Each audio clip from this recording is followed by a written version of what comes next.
Hello, I'm attorney Lewis Haskell, and I'd like to bring my kind of regular reminder, I might call it my PSA, that while four-wheel drive enables you to go in the snow, it really does not help you when it's time to stop in the snow.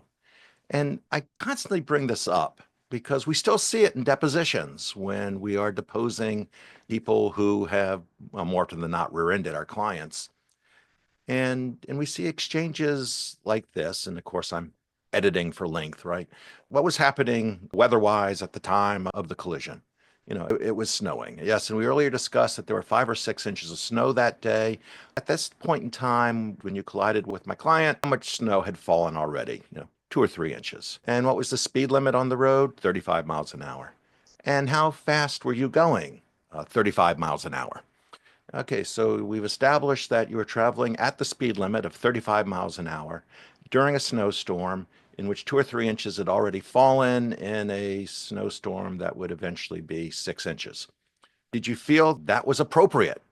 Oh, yes, it's completely okay. After all, I have four-wheel drive. And yes, look, I love four-wheel drive. I have four-wheel drive. My family has four-wheel drive.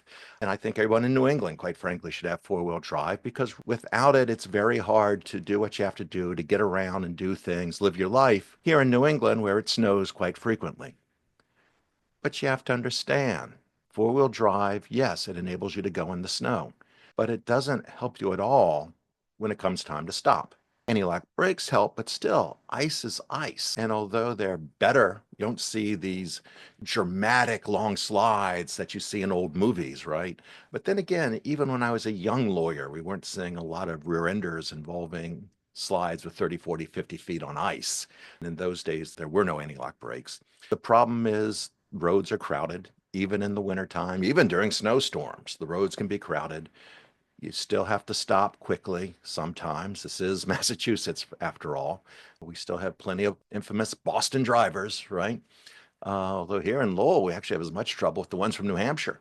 But in any event, you've got to be careful and you've got to be aware. And you have to understand that even with four-wheel drive, you're not going to stop in the way that you're accustomed to stopping. And just be safe out there. Thank you.